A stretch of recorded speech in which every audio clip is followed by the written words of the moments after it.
Halo Halo teman-teman, teman-teman, perkenalkan nama saya Azaldi Nursadewa dari Prodi Akuntansi. nama saya Azari Saputra dari Prodi Administrasi Perkantoran Digital. Oke, jadi di sini tuh kami tuh ingin mewawancarai seseorang terkait isu-isu di perkuliahan yang berkaitan dengan IPK versus relasi itu mana sih yang lebih diterima kerja tuh terlebih dahulu. Dan juga banyak yang bilang IPK tinggi itu buat apa kalau yang diterima cuma orang dalam. Nah, di sini kita akan mewawancarai seseorang di Universitas Negeri Jakarta. Oke, kita langsung gas saja.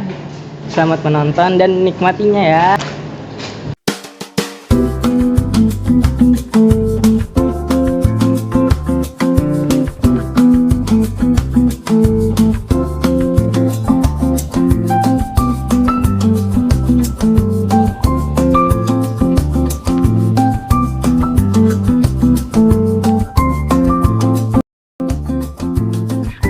Oke, di sini saya dapat narasumber pertama.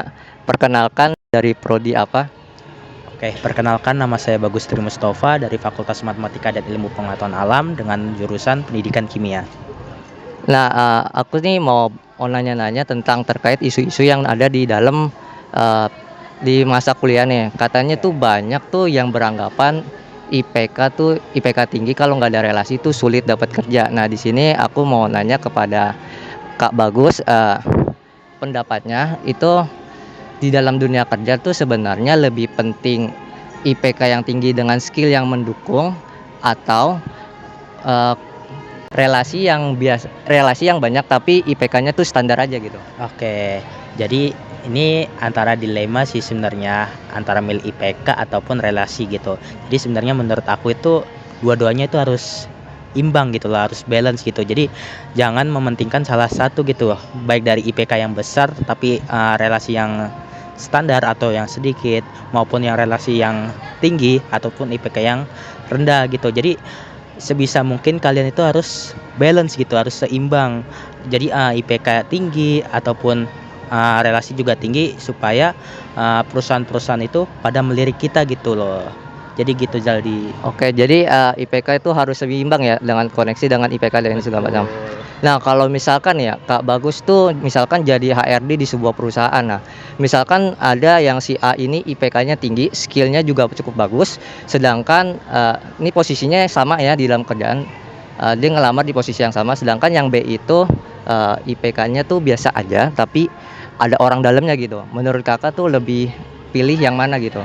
Mungkin kalau buat aku sendiri sih mending pilihan yang pertama gitu. IPK-nya bagus tapi skillnya juga mumpuni, karena kan perusahaan juga mengincar karyawan atau orang-orang yang berkompetensi gitu loh. Oh, jadi yang jangka panjang ada gitu ya, bukan cuman orang dalam tapi ilmunya nggak ada apa-apanya. Betul sekali gitu Zaldi. Oke, pertanyaan saya tuh, Kakak pernah nggak sih nemuin suatu kasus atau nemuin di kehidupan Kakak sendiri tuh ada yang keterima dengan IPK atau keterima dengan orang dalam gitu?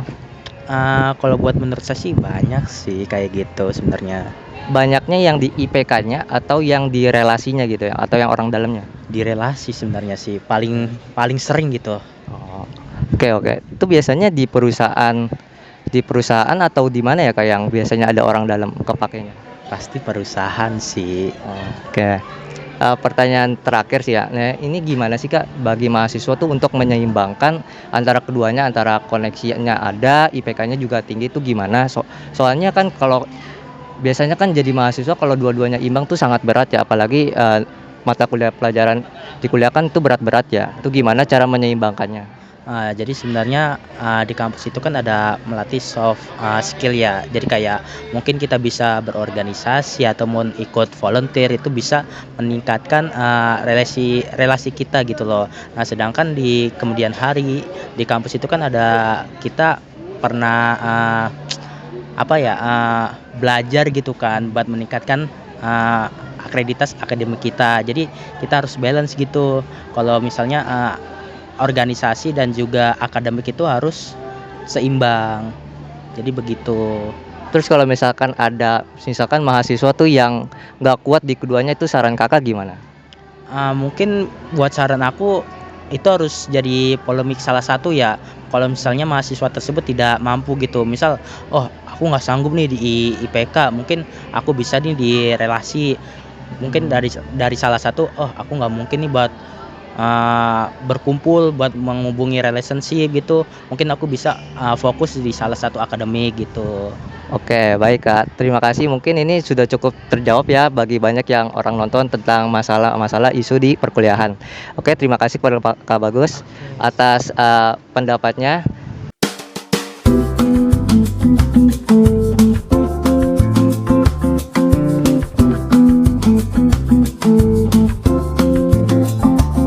Oke, kembali bersama saya. Nama saya Azari Saputra dari Prodi Administrasi Perkantoran Digital, dan dari narasumber kita yang bernama. Nama saya Muhammad Rizky dari Pasca Sarjana UNJ Bahasa Indonesia. Oke, terima kasih. Nah, menurut kan sekarang ini kan banyak isu ya, orang dalam itu lebih didahului masuk atau mendapatkan pekerjaan daripada orang yang memiliki IPK tinggi. Nah, menurut Bapak sendiri itu bagaimana sih tanggapannya? Menurut tanggapan saya, hal tersebut memang udah terjadi banyak di Indonesia ya, di mana orang dalam tuh lebih berpengaruh daripada lulusan ternama gitu-gitu. Menurut saya itu udah bukan rahasia umum lagi lah tentang orang dalam yang gampang keterima kerja seperti itu. Lalu pertanyaan selanjutnya, menurut Bapak sendiri nih, menurut Bapak sendiri itu IPK yang lebih tinggi dan skill yang memadai itu lebih penting daripada orang yang memiliki relasi yang banyak serta koneksinya juga besar-besar gitu ya pengaruhnya. Menurut Bapak sendiri itu yang lebih memadai itu yang mana ya Pak? Menurut saya kalau membandingkan dua hal itu tergantung bagaimana orangnya sih. Karena sebanyak apapun relasi kita, kalau skill kita mentok di situ-situ aja, kita nggak bakal bisa untuk mencapai kerjaan yang ideal. Tapi balik lagi, kalau kita juga punya relasi, punya kemampuan yang memadai, tapi kita nggak punya koneksi, kita juga bakal kesusahan untuk mendapatkan pekerjaan. Nah, kalau membandingkan dua hal itu, menurut saya tidak bisa. Karena dua hal itu merupakan sama-sama penting, aspek-aspek penting dalam mendapatkan pekerjaan. Jadi dua hal itu nggak bisa tuh untuk dipilih pentingan mana antara ini atau ini, karena dua hal itu merupakan dua hal yang sangat penting. Oh, jadi keduanya itu saling berkaitan dan berhubungan ya Pak. Jadi dengan IPK yang tinggi juga kita harus mencari relasi serta koneksi yang besar juga agar dapat memadai di lingkungan kerja maupun untuk efektivitas kerja itu sendiri. Nah, selanjutnya, jika Bapak jadi HRD atau pewawancara pelamar kerja, itu Bapak itu lebih mementingkan IPK yang besar atau koneksi yang besar juga Pak? Kalau saya jadi XR ya, mungkin saya akan merekrut orang yang lebih mempunyai pengalaman daripada relasinya. Misalkan dia punya omnya di kantor gitu, saya bakal lebih mementingkan orang yang emang skillnya ada gitu loh, daripada harus merekrut orang yang punya relasi tapi skill yang nggak ada. Kalau saya sih gitu, lebih baik mendapatkan orang yang punya kualitas bagus daripada harus mendapatkan rekan-rekan saudaranya dari PT gitu. Kalau saya seperti itu. Jadi nomor satu menurut saya harus skill. Nggak penting relasi dia sebagus apa, kalau skillnya nggak ada, saya nggak bakal bisa untuk masukin orang itu. Oke, jadi skill juga butuh banget ya Pak. Betul, daripada relasi tapi skillnya kurang memadai. Betul. Nah, namun Bapak pernah punya pengalaman gak sih bahwa kalau relasi yang dalam itu lebih cepat masuk perusahaannya daripada punya teman yang IPK-nya tinggi namun dan skillnya memadai namun susah sekali untuk mencari kerja? Kalau pengalaman saya tidak ada ya, tapi kalau saya baca-baca di sosial media, memang banyak sekali tuh orang-orang yang nggak punya kemampuan, nggak punya kompetensi, tapi lebih mudah mendapatkan pekerjaan dibandingkan orang yang emang punya skillnya, punya kompetensinya. Bagaimana ya? Karena di Indonesia itu hubungan kekeluargaannya tuh sangat ketat sekali gitu loh. Jadi emosionalnya dengan keluarga tuh lebih ada gitu daripada orang itu memasuki orang yang tidak kenal. Kalau orang Indonesia tuh lebih berpikir bahwa lebih baik orang yang kita kenal deh daripada orang yang gak kita kenal. Nah, itu salahnya mindset orang Indonesia di situ. Itu merupakan masalah yang harus dibenahi sih. Karena bagaimanapun kan kita harus mempunyai kesempatan yang sama gitu dalam mencari kerja. Seperti itu. Oke, baik Kak, terima kasih atas jawabannya. Oke, mungkin sekian dari pewawancara dan dari narasumber kami. Mohon maafnya, kurang lebihnya mohon maaf. Assalamualaikum warahmatullahi wabarakatuh. Oke, kita sudah dapat narasumber yang berikutnya. Perkenalkan, nama saya Zaldi Nur Sadewa dari Prodi S1 Akuntansi. Dengan Kak siapa? Ahmad Wahyudin. Dari jurusan? Saya dari Bahasa Indonesia. Oke, jadi dengan Kak Wahyudin ya, dari Hmm. jurusan Bahasa Indonesia. Di sini saya akan mewawancarai terkait isu di perkuliahan, IPK versus relasi itu biasanya yang diterima tuh lebih dulu mana. Jadi banyak yang beranggapan tuh IPK tuh tinggi buat apa gitu, dengan skill tinggi juga buat apa kalau yang diterima cuma orang dalam. Nah, di sini saya akan meminta narasumber kita untuk berpendapat bahwa nggak seperti itu ya. Pertanyaan pertama saya itu, emang benar skill versus IPK yang tinggi dengan skill yang memadai, yang versus dengan IPK yang biasa aja tapi relasinya juga banyak, itu lebih mudah diterima kerja? Balik lagi, semuanya kan tergantung dari mahasiswa ya, lulusan mana. Terus cuman balik lagi sih, di dalam perusahaan kadang kan, atau di dalam suatu tempat kerja kan kadang ada syarat yang menentukan berapa minimal dari IPK yang harus dicapai kan. Jadi ya semuanya saling berhubungan sih menurut saya sih. IPK juga berpengaruh, relasi juga harus, kita juga harus punya relasi. Jadi itu dua-duanya itu harus kuat gitu ya? Iya, nggak bisa dilawan. Berarti semuanya harus saling, apa bahasanya, berkesinambungan. Jadi semua Iya. itu harus berkesinambungan teman-teman. Terus pertanyaan kedua saya itu, kalau misalkan ya Kak Wahyudin tuh jadi HR di sebuah perusahaan. Nah, kira-kira nih ada pelamar di posisi yang sama, misalnya seperti akuntan. Nah, si A ini tuh IPK-nya tinggi, skillnya juga bagus. Tapi si B ini tuh punya relasi di dalamnya gitu. IPK dia biasa aja, tapi relasinya kuat. Dan juga mungkin skillnya juga biasa aja gitu. Kira-kira menurut Kak Wahyudin tuh yang diterima tuh berpeluang lebih besar yang mana? Kalau menurut saya yang tadi, yang IPK tinggi terus skillnya memadai lah, punya skill yang lebih lah.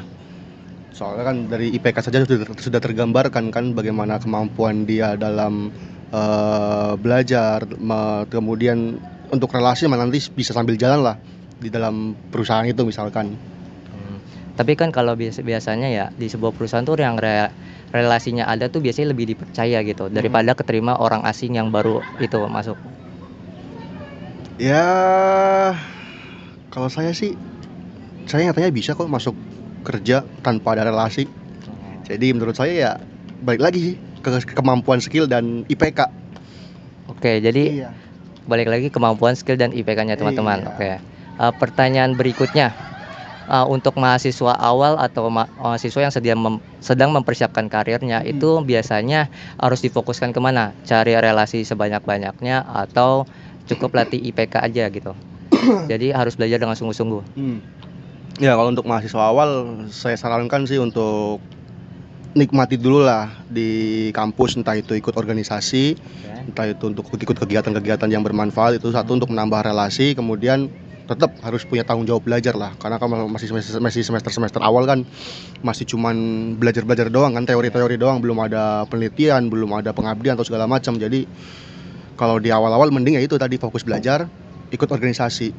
Oke, jadi di mahasiswa awal tuh lebih fokus ke dua-duanya teman-teman. Jadi nggak boleh berat sebelah gitu. Nah, pertanyaan terakhir kan, biasanya kan ya menyeimbangkan kedua-duanya itu cukup sulit ya, apalagi bagi mahasiswa baru tuh kan biasanya belajar aja suka waktunya tuh kayak manajemennya buruk gitu. Kalau misalkan ikut organisasi nanti tugasnya itu keteteran gitu. Biasanya banyak yang seperti itu. Nah, kira-kira tuh yang harus diprioritaskan tuh yang mana ya, Kak? Ya, tetap aja harus tanggung jawab tugas lah ke dosen, ke mata kuliah. Itu yang paling utama. Baru setelah tugas selesai ya kita baru ikut kegiatan-kegiatan yang di luar. Kalaupun memang berbenturan antara kegiatan dengan tugas-tugas atau perkuliahan, ya tetap harus ada izin lah ke dosen atau ke penanggung jawab kelas. Oke, jadi harus, yang penting tuh tetap jangan dilupakan tentang belajarnya teman-teman. Jangan ikut organisasi doang, tapi belajarnya juga harus menjadi tanggung jawab gitu.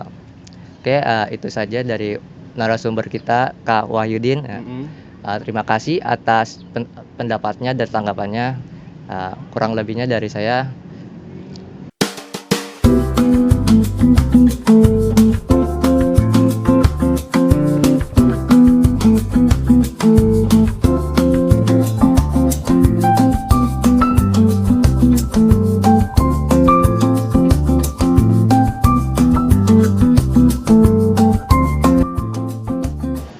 Oke teman-teman, ini ada narasumber terakhir kita. Nah sebelumnya perkenalkan diri boleh.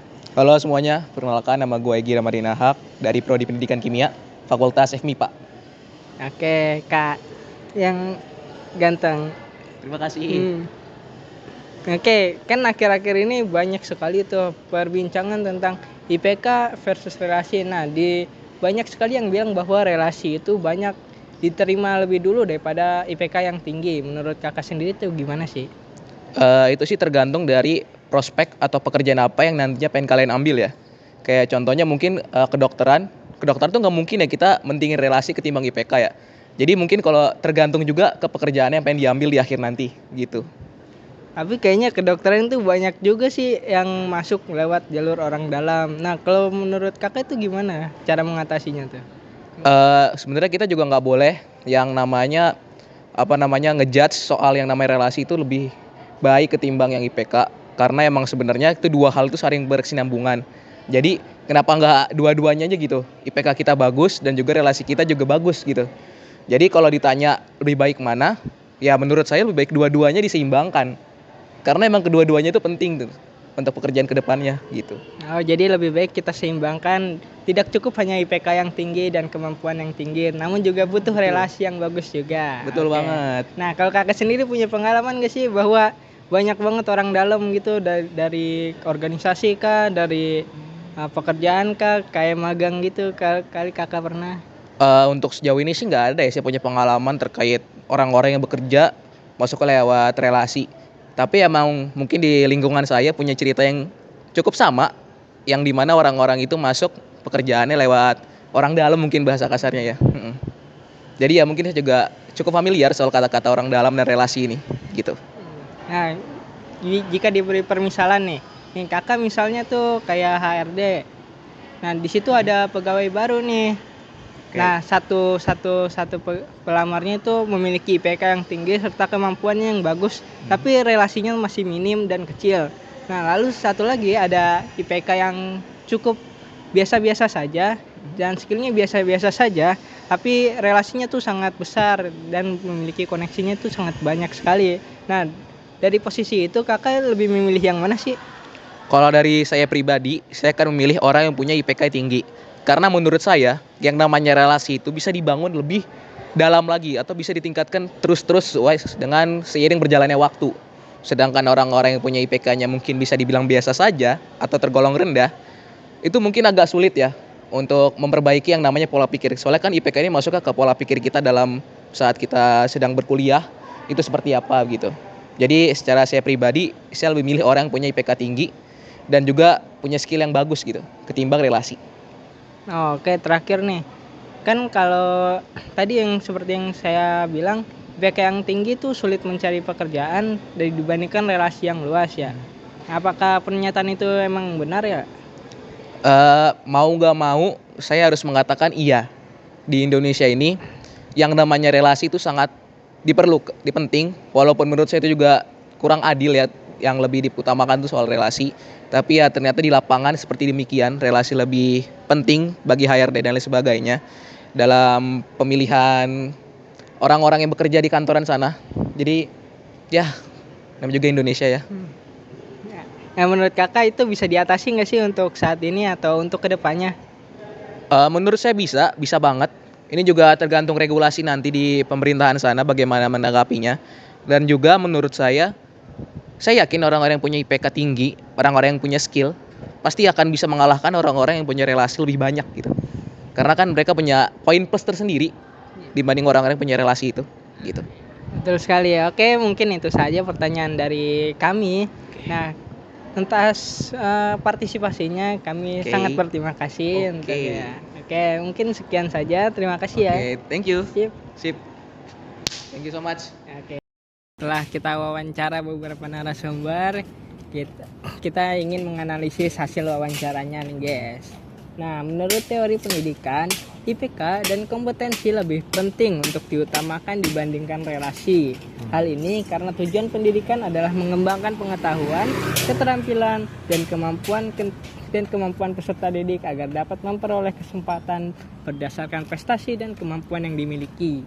IPK dapat menjadi salah satu indikator yang menunjukkan tingkat pemahaman, kedisiplinan, serta tanggung jawab seseorang selama menempuh pendidikan.